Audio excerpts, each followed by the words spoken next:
수요 비전 예배에 오신 여러분들 환영합니다.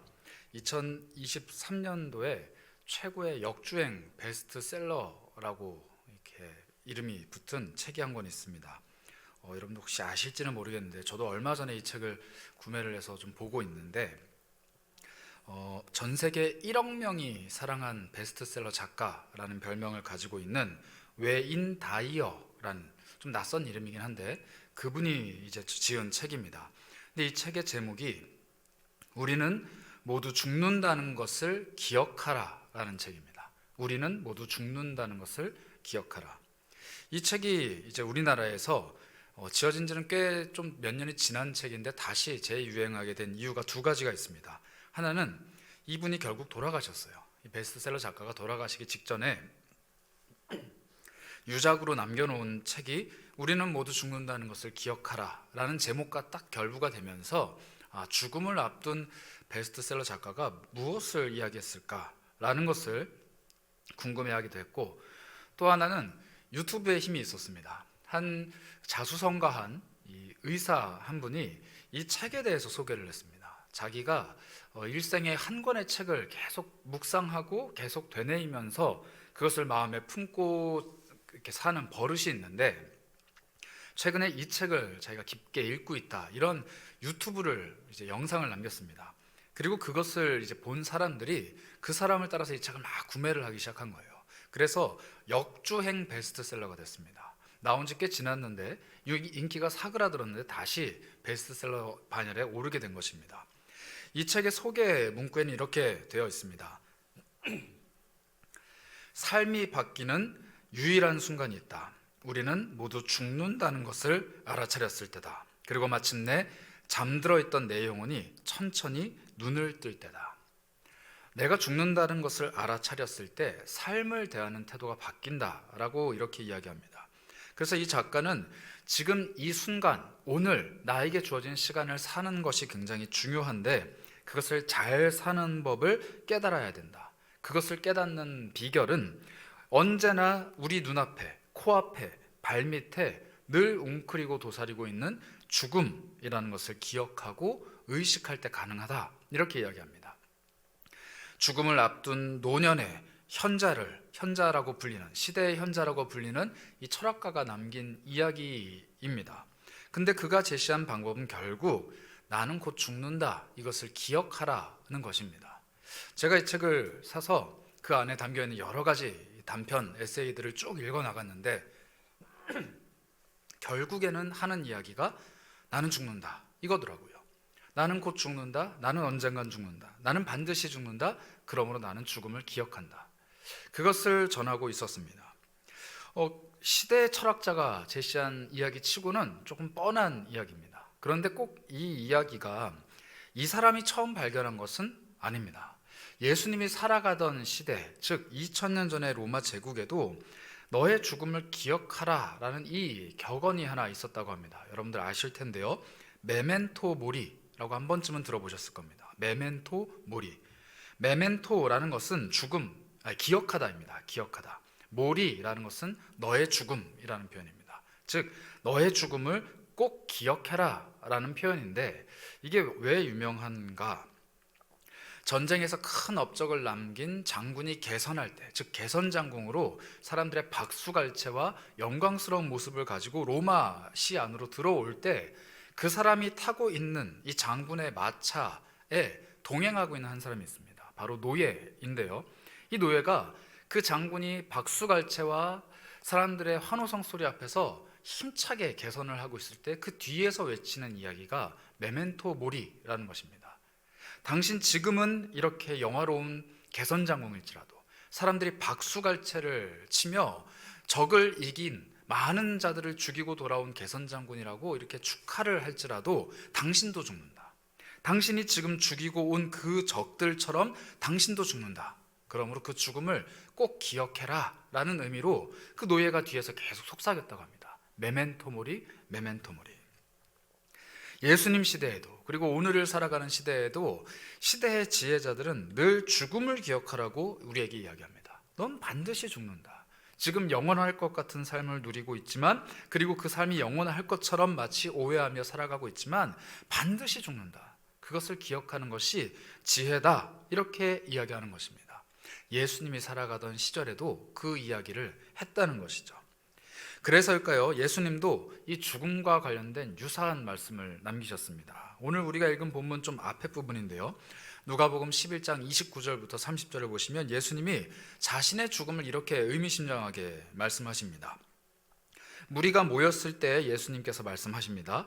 이 세대는 악한 세대라. 표적을 구하되 요나의 표적밖에는 보일 표적이 없나니 요나가 니느웨 사람들에게 표적이 됨과 같이 인자도 이 세대에 그러하리라.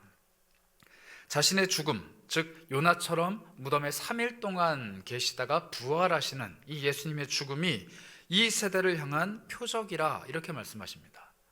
이 세대 사람들이 예수님께 당신이 정말 메시아라면, 당신이 가지고 있는 것이 정말 진리라면 표적을 보여라, 이렇게 요구했을 때 예수님께서 보여주실 수 있는 표적이 바로 이 죽음이라는 것입니다. 나의 죽음이 지혜이고 나의 죽음이 이 세대의 표적이다 라고 말씀을 하신 것이죠.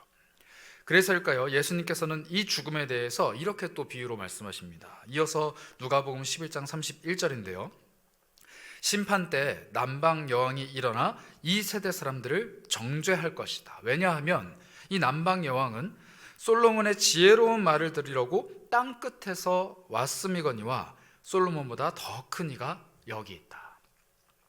남방 여왕, 이 열왕기와 역대기에 나오는 남방에서 온 여왕입니다.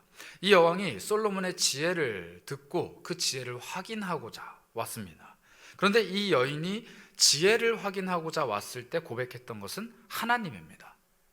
사람들이 예수 그리스도께 인생의 지혜를 찾고자 합니다.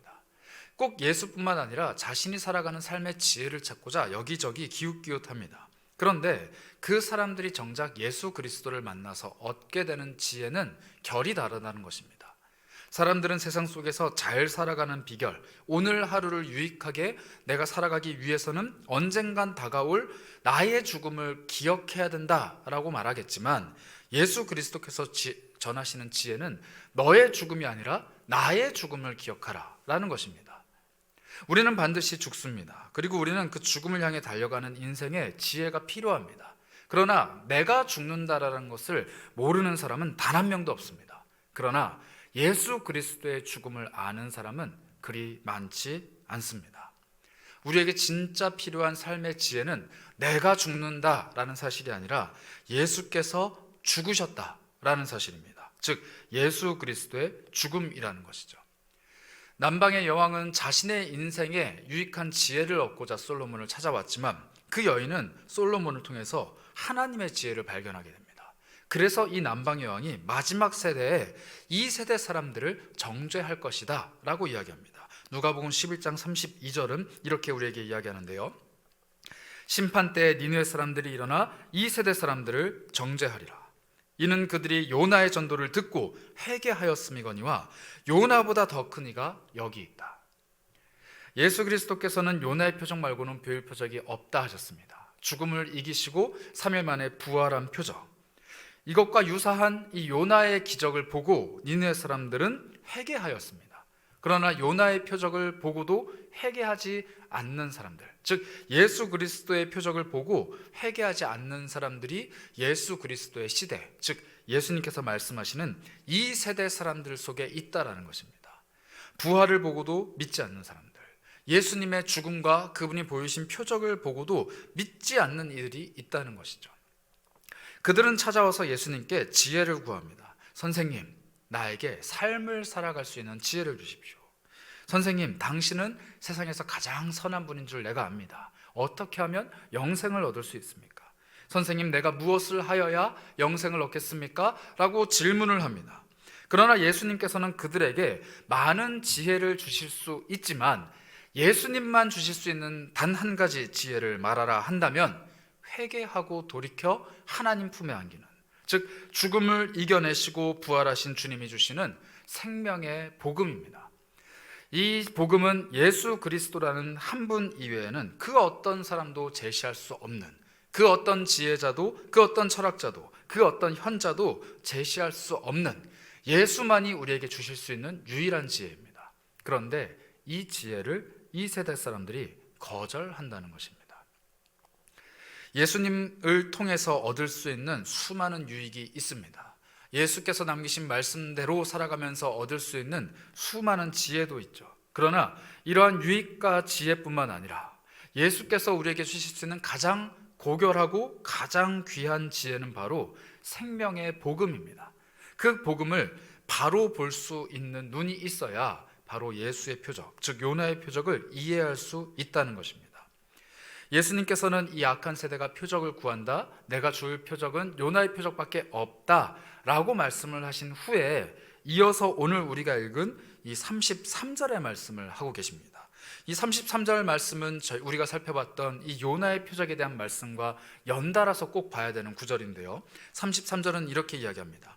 누구든지 등불을 켜서 속에나 말 아래 두지 아니하고 등경 위에 두나니 이는 들어가는 자로 그 빛을 보게 하려 함이라. 예수 그리스도께서 주시는 그 지혜, 예수의 그 표적을 보고 그 안에 들어가는 사람들은 빛을 본다라는 것입니다. 이 세대 사람들은 여러 표적을 구하지만 자신이 원하지 않는 표적은 말 아래, 속에 가둬두고 그 빛을 가린다는 것입니다. 필요가 없기 때문이죠. 그러나 정말로 예수 그리스도께서 베푸시는 지혜를 맛본 사람은 방에 들어갔을 때 환한 빛을 마주하는 것처럼, 등불을 마주하는 것처럼 인생의 지혜를 발견하게 된다는 것입니다. 사실 이 33절의 비유는 이전에 등장했던 비유입니다. 누가복음 8장 16절에 동일한 비유가 등장을 합니다. 누가복음 8장 16절인데요, 누구든지 등불을 켜서 그릇으로 덮거나 평상 아래 두지 아니하고 등경 위에 두나니 이는 들어가는 자들로 그 빛을 보게 하려 함이라. 아주 유사하게 예수 그리스도께서 말씀을 하셨습니다. 똑같은 이야기를 두 번이나 말씀하실 만큼 이 구절은 굉장히 중요한 구절인데, 이 8장에 등장하는 구절은 요나의 표적이신 예수님이 이 땅에 온 이유를 설명하시는 구절입니다. 내가 이 땅에 빛으로 왔는데 빛으로 온 이유는 방에 들어온 사람들이 나를 보고 방향을, 그리고 사물을 옳게 분별하게 합니다. 이렇게 설명을 하십니다. 그리고 그 이후에 본인이 하실 수 있는 말씀과 비유와 기적을 계속 보여주십니다. 그런데 11장이 되어서도 여전히 사람들은 표적을 구합니다. 내가 원하는 것은 등불의 등경의 위에 밝히 빛나고 있는 빛 대신 예수가 아니라 내가 원하는 지혜, 내가 원하는 표적을 나에게 주는 메시아가 필요합니다 라고 사람들이 요구하니 예수께서 답답한 마음을 가지시고 다시 한번 이 비유를 말씀하시는 겁니다. 그리고 이렇게 이어서 말씀을 하십니다. 오늘 우리가 본 본문 34절인데요, 내 몸의 등불은 눈이라. 내 눈이 성하면 온 몸이 밝을 것이요 만일 나쁘면 내 몸도 어두우리라. 이 눈에 대해서 우리에게 말씀하십니다.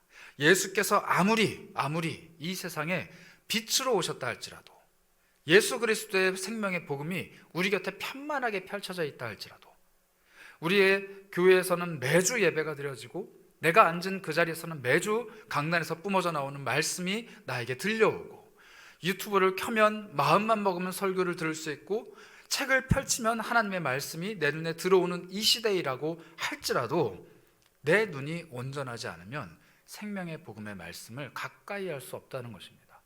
내가 원하는 지혜, 내가 원하는 표적, 내가 원하는 응답만을 구하는 사람은 아무리 예수께서 빛을 비춰주실지라도 그 눈이 온전하지 못하기 때문에, 그 눈이 성하지 못하기 때문에 온 몸이 어두워지는 그런 우울을 범하게 됩니다. 결국 무엇을 어떻게 제대로 보는지가 자신의 온 몸의 밝기를 조절하는 능력이고 힘입니다. 이것은 비단 한 개인에게만 적용되는 것이 아닙니다. 예수 그리스도의 몸된 교회도 마찬가지입니다. 교회에 끊임없이 말씀의 생명수가 흘러가고 있지만 그 교회의 몸을 이루는 누군가가, 그 교회에 눈이 되는 누군가가 제대로 그 말씀을 마주하지 않는다면 그 몸은 병들고 어두워진다는 것이죠. 그러니 우리 모두가 개개인이 예수 그리스도의 생명의 빛을 온전히 받아들이고 소화해야만 합니다. 이 빛을 받아들이는, 빛을 담는 건강하고 온전한 거룩한 눈을 가져야 한다는 것이죠.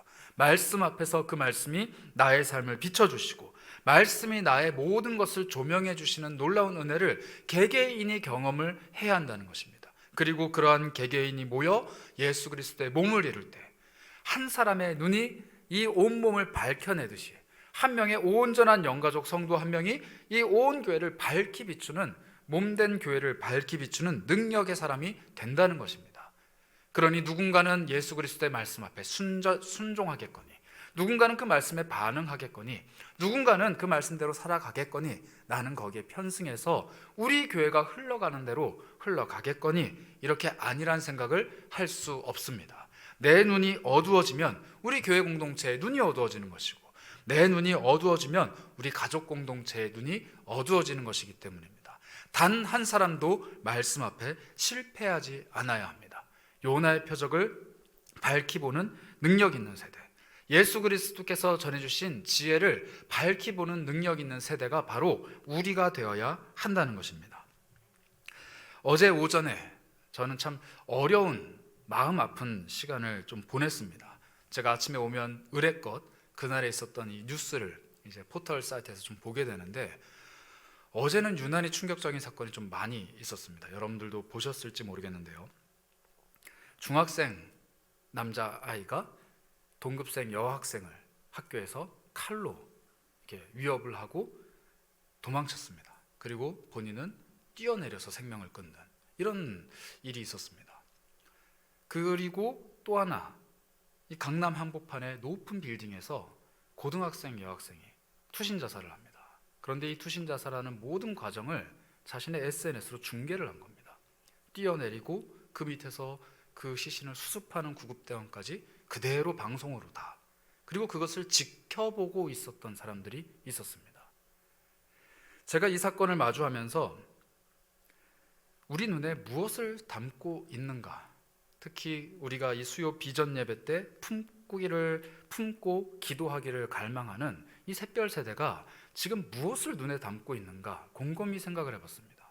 그들이 SNS를 열면 자극적이고 고통적이고 가학적이며 자신의 그 왜곡되고 어그러진 충족을 채워줄 만한 나쁜 것들로 자신의 눈을 채우고 있는 이 시대, 그 시대 속에서 우리는 무엇을 보여줄 수 있을 것인가, 정말 무엇을 보여줄 수 있을 것인가 고민을 하게 되더라고요. 사람이 건물에서 뛰어내리는 게 더 이상 낯설지 않은 시대, 중학생, 고등학생뿐만 아니라 정말 어린 아이들도 자신의 생명을 고민하는 것이 낯설지 않은 이 시대, 이 시대 속에서 세상의 빛으로 부름받은 우리 영가족들, 특히 그 빛을 전하라 부름받은 저와 같은 사람들은 어떤 빛을 전해줄 수 있을까 고민하지 않을 수 없다는 것입니다. 이 고민되는 시대 속에 이 세대가 요나의 표적을 구할 때 내 눈에 합당한, 내 눈에 자극을 충족시켜줄 만한, 내 마음이 만족할 만한 내가 원하는 것을 보여달라라고 말하는 이 세대 앞에서 요나의 표적 말고는 내가 보여줄 것이 없다, 예수 그리스도의 생명복음 말고는 우리가 보여줄 것이 없다라고 담대하게 선언할 수 있는 교회 공동체가 있어야 할 것입니다. 그리고 그 교회 공동체 속에 훈련받고 양육되고 성장하고 있는 샛별들이 자신이 속한 학교에서, 자기가 속한 공동체 안에서 빛을 제대로 발하지 못하면 더 안타까운 일들은 끊임없이 반복될 것입니다. 여러분들 중학교에 가서 복음 전하실 수 있을까요? 요즘엔 어렵습니다. 저 같은 사람들도 신방하러 가면 입구에서 제지당합니다. 제가 섬기고 있는 아이들이 이 학교 다니는데요, 안 됩니다. 학부모도 제대로 못 들어가요. 그런데 그 아이들이 학교에서 복음을 전할 수 있는, 복음을 접할 수 있는 유일한 방법, 그 학교에 있는 샛별들입니다. 우리 아이들이 학원 공동체에서 혹은 대학과 군대와 수많은 삶의 현장에서 자신의 가까이에 있는, 지근거리에 있는 그리스도인들, 샛별들을 통해서 복음을 듣지 못한다면 우리를 통해서 복음을 들을 일은 더 없습니다. 그래서 우리는 샛별 마을, 이 샛별에게 집중하고 그들을 위해 혼신임을 쏟아야 합니다. 이 아이들은 양육의 대상이기도 하지만 선교할 수 있는, 전도할 수 있는 능력의 통로이기 때문입니다. 이 아이들의 눈이 바른 것을 바라보고 이 아이들의 영혼이 빛으로 가득 채워지고 이 아이들이 온전해지기만 한다면 자신과 똑같은 삶을 살며 고민하고 있는 자신의 동급생들, 동료들, 친구들에게 복음을 전할 수 있다라는 것입니다. 그런 일들이 우리 샛별마을에 일어나고 있습니다. 여러분들 샛별마을의 아이들이 전도하고 있어요. 우리 유년부 아이들이 앞에 있는 공원에 가서 전도해서 교회에 데리고 나옵니다. 우리 고등부 아이들이 자신이 속한 학교에 가서 아이들을 데리고 나옵니다. 이런 일들이 일어나고 있는데 우리는 무엇을 그들에게 보여줄 수 있을까요? 예수 그리스도의 생명복음 뿐입니다. 예수께서 우리에게 이런 모습을 보여주셨습니다. 요한복음 1장 35절부터 39절, 예수님이 제자를 부르실 때 있었던 일입니다. 또 이튿날 요한이 자기 제자 중 두 사람과 함께 섰다가 예수께서 거니심을 보고 말하되 보라, 하나님의 어린 양이로다. 두 제자가 그 말을 듣고 예수를 따르거늘 예수께서 돌이켜 그 따르는 것을 보시고 물어 이르시되 무엇을 구하느냐? 이르되 랍비여 어디 계십니까? 하니 예수께서 이르시되 와서 보라. 그러므로 그들이 가서 계신 데를 보고 그날 함께 거하니 때가 10시쯤 되었더라. 제자들이 물어봅니다. 요한의 제자들이 물어보는 것이죠. 무엇을 구하느냐라고 했을 때 자신이 원하는 것을 달라. 예수님 어디에서 머물고 계십니까? 그때 예수님이 하시는 말씀은 간단합니다. 와서 봐라. 와서 보라. 그리고 그것을 본 제자들은 이제 요한이 아니라 예수를 선생으로 모시고 그분을 쫓아다닙니다. 이뿐만 아닙니다. 요한복음 1장 45절과 46절은요, 예수를 만난 자가 다른 제자를 어떻게 불러내는지 우리에게 말해주고 있습니다. 빌립과 나다나엘의 이야기인데요, 빌립이 나다나엘을 찾아 이르되 모세가 율법에 기록하였고 여러 선지자가 기록한 그 일을 우리가 만났으니 요셉의 아들 나사렛 예수니라. 나다나엘이 이르되 나사렛에서 무슨 선한 것이 날 수 있느냐? 빌립이 이르되 뭐라고요? 와서 보라. 예수께서 하신 그 말씀을 제자들이 똑같이 합니다. 다른 것 다 필요 없고 와서 봐라. 요나의 표적으로 이 땅에 오신, 생명의 복음으로 이 땅에 오신 예수 그리스도를 그냥 와서 봐라. 그거 하나면 충분합니다. 요한복음 4장 28절과 29절은 우리가 너무나도 잘 알고 특세 기간 동안에 묵상했던 이 사마리아 여인의 이야기가 나옵니다. 28절 29절인데요, 여자가 물동이를 버려두고 동네로 들어가서 사람들에게 이르되 내가 행한 모든 일을 내게 말한 사람을 와서 보라. 이는 그리스도가 아니냐. 예수를 만난 모든 이들은 잡다한 설명이 필요 없습니다. 와서 보라. 그리고 끝끝내 예수 그리스도께서 죽으시고 부활하신 이 요나의 표적을 완성하셨을 때 천사가 전한 이야기도 동일합니다. 마태복음 28장 6절인데요, 그가 여기 계시지 않고 그가 말씀하시던 대로 살아나셨느니라. 와서 그가 누우셨던 곳을 보라. 이렇게 얘기합니다. 우리 그리스도인들은 이 세상 속에서 많은 것들을 보여줄 이유가 없습니다. 이 세상이 원하는 지혜, 이 세상이 원하는 기준, 이 세상이 입증하기를 원하는 그리스도인들의 삶, 그것은 필요합니다. 그러나 우리가 정말로 필요하고 우리가 정말로 전해야 되는 유일한 지혜를 그 하나를 꼽으란다면 와서 보여줘야만 하는 생명 대신 예수 그리스도 그 한 분뿐입니다. 요나의 표적 말고는 이 세상에 보여줄 것이 없다 말씀하신 예수님, 그분이 오늘도 우리에게 말씀하십니다. 와서 봐라.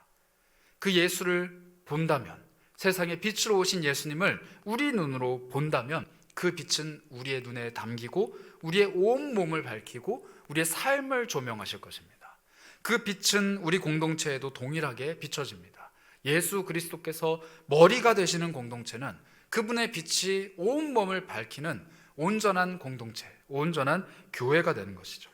그리고 그러한 영가족 개인과 그러한 공동체를 통해서 이 세상은 밝은 빛을 보게 됩니다. 그 빛을 담은 눈을 함께 가지게 되는 것이죠.